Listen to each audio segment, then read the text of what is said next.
राधे राधे, जय श्री कृष्णा। जय हो श्री लक्ष्मी नारायण भगवान की जय। आप सभी को निर्जला एकादशी की ढेरों शुभकामनाएं। आइए आज हम निर्जला एकादशी की एक नई कहानी सुनते हैं। जब मैं आपको कहानी सुनाऊं तो आप बीच बीच में हुक्कारा जरूर लिया करें। इससे कहानी सुनने का अक्षय फल प्राप्त होता है और कहानी हमेशा पूरी सुननी चाहिए। अधूरी कहानी सुनने का फल नहीं मिलता। आइए अब हम निर्जला एकादशी की एक पवित्र नई कहानी सुनते हैं। एक बार एक गांव में एक ब्राह्मण पति पत्नी रहते थे। ब्राह्मण रोज गांव में से भिक्षा मांग कर के लाता। कोई उसे 2 मुट्ठी आटा देता तो कोई 1 कटोरी आटा देता था। ब्राह्मण दंपति का यही आजीविका का साधन था। तब एक बार की बात है, ज्येष्ठ मास की निर्जला एकादशी का दिन था। ब्राह्मण रोज की तरह गांव में भिक्षा मांगने गया। उस दिन गांव में जगह जगह शरबत, आमरस, नींबू की शिकंजी की छबीलें दानदाताओं ने लगवा रखी थी तथा उस दिन अमीर से लेकर गरीब तक सभी दान पुण्य और व्रत उपवास कर रहे थे। ब्राह्मण की झोली उस दिन दान में मिले आटा, तेल, गुड़, चीनी से भर गई। ब्राह्मण खुशी खुशी दान का सामान लेकर घर आ रहा था। ऊपर बैकुंठ में बैठे भगवान विष्णु ने सोचा कि यह ब्राह्मण स्वयं एक बहुत बड़ा ब्राह्मण है, लेकिन इसने खुद ने न तो निर्जला एकादशी का उपवास रखा और न ही इसने किसी को 1 मुट्ठी आटा दान में दिया। अगर यह आज मेरी निर्जला एकादशी का उपवास कर लेता और 1 मुट्ठी आटा किसी को दान में दे देता तो इसके जन्मों की गरीबी दूर हो जाती तथा इसके जीवन भर के सारे पाप धुल जाते। तब भगवान विष्णु ने सोचा कि मुझे ही इसके भाग्य का उदय करने के लिए कोई लीला रचनी होगी। तभी भगवान विष्णु ने बहुत तेज आंधी, तूफान और बरसात कर दी। ब्राह्मण आंधी, तूफान और बरसात से बचने के लिए घने वन में पेड़ के नीचे जाकर खड़ा हो गया। ब्राह्मण मन ही मन सोचने लगा कि मैं यहीं पेड़ के नीचे थोड़ी देर खड़ा रहता हूँ। जब बरसात रुक जाएगी तो ही घर जाऊंगा, अन्यथा इस बारिश में झोली में पड़ा सारा सामान गीला होकर बर्बाद हो जाएगा। ब्राह्मण वहीं पेड़ के नीचे खड़ा रहा। तभी भगवान विष्णु ने दूसरी माया रची। वहां एक काली रंग की ब्याही गाय अपने बछड़े सहित आकर खड़ी हो गई। गाय ब्राह्मण को देखकर कभी पूंछ हिलाती तो कभी गर्दन हिलाती। ब्राह्मण समझ गया कि यह गाय भूखी है, तो ब्राह्मण ने अपनी झोली में से सारा आटा व गुड़ गाय के आगे डाल दिया। गाय आटा और गुड़ खाकर चली गई। तब तक बरसात भी रुक गई। उसके बाद ब्राह्मण घर पहुंचा तो घर पर उसकी पत्नी भी भूखी बैठी थी। उसने अपने पति से देर से आने का कारण पूछा। ब्राह्मण ने अपनी पत्नी को पूरी बात बता दी। ब्राह्मणी बोली कि आपने सारा आटा और गुड़ गाय को ही डाल दिया, अब हम दोनों क्या खाएंगे। ब्राह्मण कुछ नहीं बोला। दोनों ब्राह्मण दंपति भूखे ही सो गए।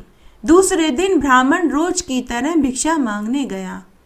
इस तरह ब्राह्मण दंपति के द्वारा भूखे प्यासे रहने से उनका निर्जला एकादशी का उपवास हो गया। समय बीतने लगा।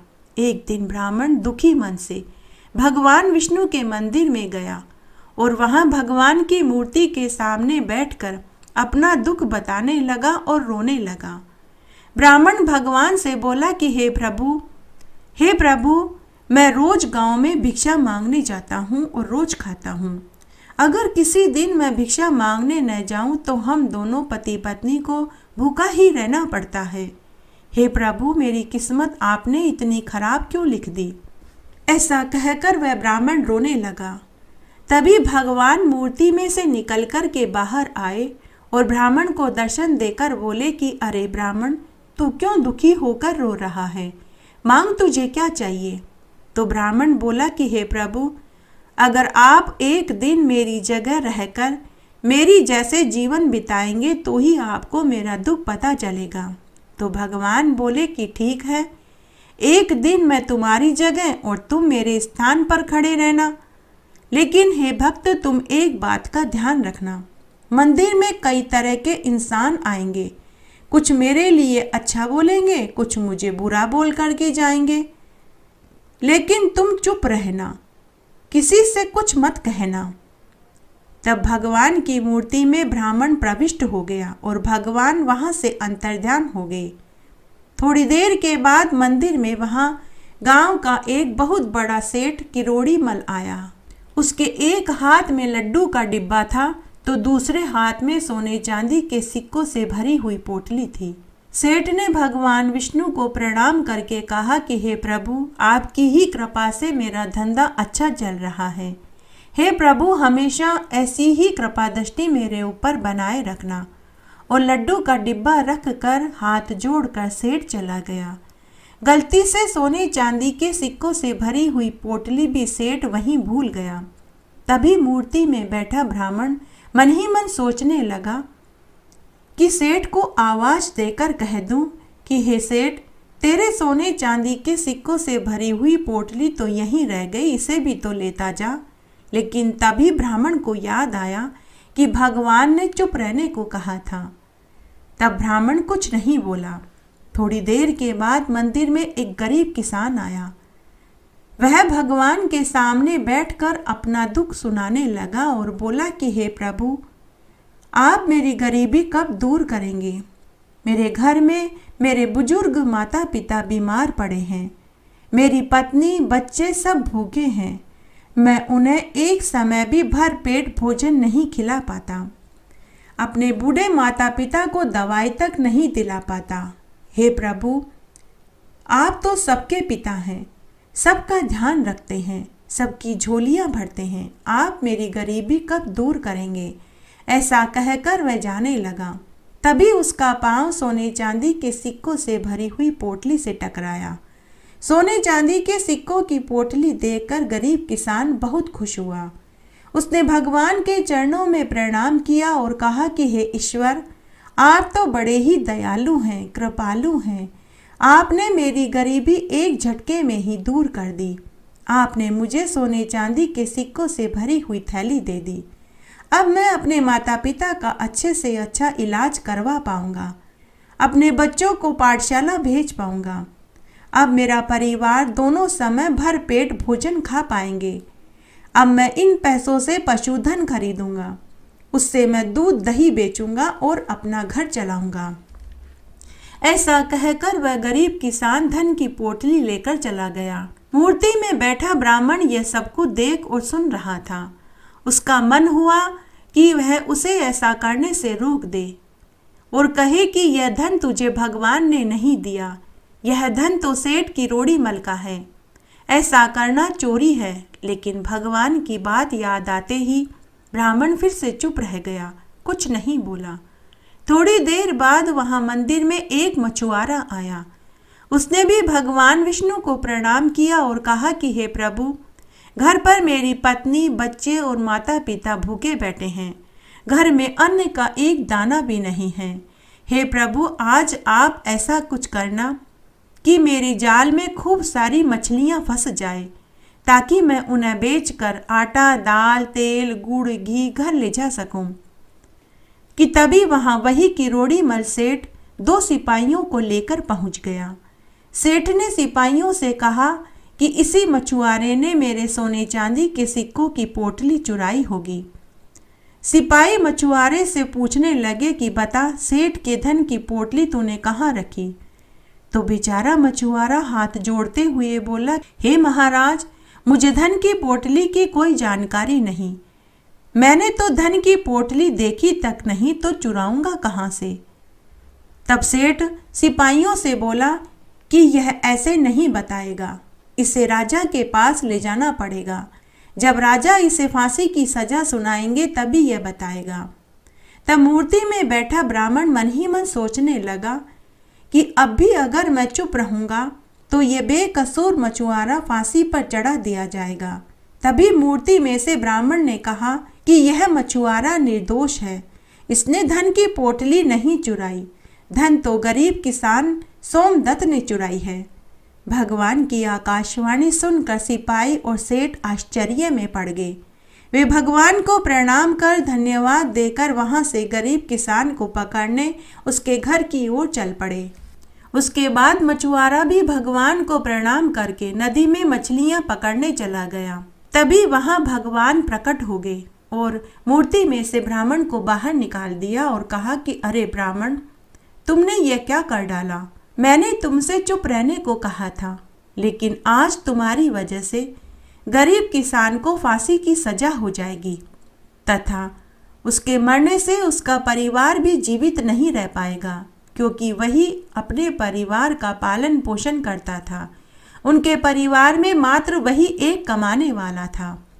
उधर वह सेठ तो बड़ा ही पापी था। उसने पाप से धन कमाया था। अगर उस सेठ का थोड़ा सा धन गरीब किसान के घर चला जाता तो वह गरीब किसान अपने माता पिता का इलाज करवा पाता। पाप का धन अच्छे काम में लग जाता तो शायद उस सेठ का भी कुछ पाप धुल जाता, लेकिन तुम्हारी वजह से ऐसा संभव नहीं हो पाएगा। उधर वह मछुआरा भी आज जीवित नहीं रह पाएगा, क्योंकि उसके सिर पर काल मंडरा रहा है। अगर वह जेल में चला जाता तो शायद बच भी जाता, काल की घड़ी टल जाती। लेकिन जहां अभी मछुआरा मछली पकड़ने समुद्र में गया है, वहां ज्वार भाटा आने वाला है। वह मछुआरा वहां डूब कर मर जाएगा। अरे ब्राह्मण, तेरे ऊपर एक नहीं कई हत्याओं का पाप लग जाएगा। यह सुनकर ब्राह्मण रोने लगा। फिर ब्राह्मण बोला कि हे प्रभु, मैं बड़ा ही बदनसीब हूँ, लेकिन मुझे एक महान आश्चर्य हो रहा है। मैं इतना बदनसीब हूँ, फिर भी आपने मुझे दर्शन दिए, फिर भी मैं आपके दर्शन कर रहा हूँ। हे प्रभु, भला मैंने ऐसा क्या पुण्य कर्म किया जो आज मुझे आपके दर्शन हो रहे हैं? तो भगवान मुस्कुराते हुए बोले कि हे ब्राह्मण, यह सब मेरा फैलाया हुआ ही प्रपंच था। निर्जला एकादशी के दिन पूरी दुनिया ने उपवास रखा। पूरी दुनिया दान पुण्य कर रही थी, लेकिन तू एक ब्राह्मण होकर भी न तो तूने निर्जला एकादशी का उपवास किया और न ही तूने एक मुट्ठी आटा किसी को दान तक दिया। तो मैंने तेरी गरीबी और तेरे पापों का अंत करने के उद्देश्य से उस दिन आंधी तूफान और बरसात करी, जिससे बचने के लिए तू घने वन में एक पेड़ के नीचे जाकर खड़ा हुआ। वहां एक ब्याही काली गाय बछड़े सहित मैंने ही भेजी थी, ताकि तू अपने हाथ से कुछ दान कर देता। जो मैं चाहता था तूने वही किया। इस तरह तेरा उस दिन निर्जला एकादशी का उपवास हो गया और तेरे हाथ से दान भी हो गया। निर्जला एकादशी का व्रत रखने से मैंने तुझे दर्शन दिए तथा ब्याही गाय को आटा और गुड़ खिलाने से तुझे एक दिन का मेरा राजपाट का सुख दिया। जा ब्राह्मण, आगे भी तू निर्जला एकादशी का उपवास करना और दान पुण्य करते रहना। तेरे सारे दुख दर्द दूर हो जाएंगे। ऐसा कहकर भगवान पुनः मूर्ति में चले गए। ब्राह्मण भगवान को प्रणाम करके घर आया तो उसने देखा कि उसकी टूटी फूटी झोपड़ी की जगह महलनुमा मकान खड़ा था। घर में अन्न धन के ढेर पड़े थे। ब्राह्मण ने अपनी पत्नी से पूछा कि यह सब कहाँ से आया? तो ब्राह्मणी बोली कि आपके दूर के मित्र आए थे, उन्होंने ही एक दिन में मजदूरों से यह मकान खड़ा करवा दिया और वे ही धन दौलत रख कर गए हैं। ब्राह्मण ने पूछा कि क्या तूने मेरे मित्र का नाम पूछा था? तो ब्राह्मणी ने कहा कि हाँ, मैंने आपके मित्र का नाम पूछा था। उन्होंने अपना नाम लक्ष्मी नारायण बताया था। यह सुनकर ब्राह्मण के होश उड़ गए। वह आसमान की ओर हाथ जोड़ते हुए बोला कि हे प्रभु, आप बड़े ही दयालु हैं, कृपालु हैं, अंतर्यामी हैं। आपकी लीलाओं को भला कौन जान पाया है? ब्रह्मा, महेश और इंद्र आपके प्रभाव को नहीं जान पाए, भला मैं अज्ञानी कैसे जान सकता हूँ। जय हो श्री लक्ष्मी नारायण भगवान की जय। निर्जला एकादशी की सभी कथा कहानियों के साथ में एकादशी माता की आरती जरूर बोलनी चाहिए। आइए अब हम माता एकादशी की आरती बोलते हैं। आप भी मेरे साथ एकादशी माता की आरती बोलिए। ओम जय एकादशी माता, मैया एकादशी माता, विष्णु पूजा व्रत को धारण कर शक्ति मुक्ति पाता। ओम जय एकादशी माता, तेरे नाम गिनाऊं देवी, भक्ति प्रदान करनी मैया, भक्ति प्रदान करनी। गण गौरव की देनी माता, शास्त्रों में वरनी। ओम जय एकादशी माता, मार्गशीर्ष के कृष्ण पक्ष की उत्पन्ना, विश्व तारणी जननी मैया, विश्व तारणी जननी। शुक्ल पक्ष में हुई मोक्षदा, मुक्तिदाता बन आई। ओम जय एकादशी माता, पोष के कृष्ण पक्ष की सफला नामक है मैया, सफला नामक है। शुक्ल पक्ष में हो यह पुत्रता, आनंद अधिक रहे। ओम जय एकादशी माता, नाम षट तिला माघ मास में कृष्ण पक्ष आवे मैया, कृष्ण पक्ष आवे। शुक्ल पक्ष में जया कहावे, विजय सदा पावे। ओम जय एकादशी माता, विजय फाल्गुन कृष्ण पक्ष में शुक्ला आमल की मैया, शुक्ला आमल की। पाप मोचनी कृष्ण पक्ष में चैत्र महाबली की। ओम जय एकादशी माता, चैत्र माह में नाम कामदा, धन देने वाली मैया, धन देने वाली। नाम बरूथिनी कृष्ण पक्ष में वैशाख महावाली। ओम जय एकादशी माता, शुक्ल पक्ष में होय मोहिनी, अपराज्येष्ठ कृष्ण पक्षी मैया, अपराज्येष्ठ कृष्ण पक्षी। नाम निर्जला सब सुख करनी, शुक्ल पक्ष रखी। ओम जय एकादशी माता, योगिनी नाम आषाढ़ में जानो, कृष्ण पक्ष करनी मैया, कृष्ण पक्ष करनी। देव शयनी नाम कहायो, शुक्ल पक्ष धरनी। ओम जय एकादशी माता, कामिका सावन मास में आवे, कृष्ण पक्ष कहिए मैया, कृष्ण पक्ष कहिए। श्रावण शुक्ला होय पवित्रा, आनंद से रहिए। ओम जय एकादशी माता, अजा भाद्रपद कृष्ण पक्ष की परिवर्तनी शुक्ला मैया, परिवर्तनी शुक्ला।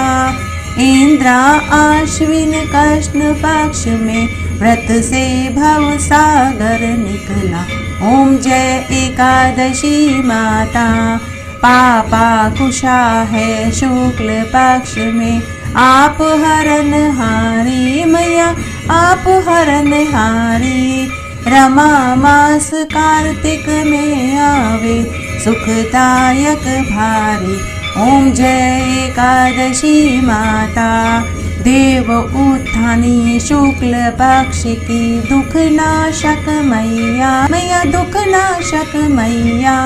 पावन मास में करो विनती, पार करो नैया। ओम जय एकादशी माता, परमा कृष्ण पक्ष में होती, जन मंगल करनी मैया, जन मंगल करनी। शुक्ल मास में होय पद्मनी, दुख दारिद्र हरनी। ओम जय एकादशी माता, जो कोई आरती एकादशी की भक्ति सहित गावे मैया, भक्ति सहित गावे। जन गुरु दीता स्वर्ग का वासा, निश्चय वह पावे। ओम जय एकादशी माता, ओम जय एकादशी माता मैया, एकादशी माता। विष्णु पूजा व्रत को धारण कर शक्ति मुक्ति पाता। ओम जय एकादशी माता। जय हो एकादशी माता की जय। इस तरह आज हमने निर्जला एकादशी के दिन सुनी जाने वाली प्रमुख प्रमुख व्रत कथाएं सुनी। आशा करती हूँ यह आपको जरूर पसंद आएगी। मेरे साथ बने रहने के लिए आपका धन्यवाद। आगे आने वाली कथा कहानी के लिए भी आप इसी तरह मेरे साथ बने रहें। धन्यवाद।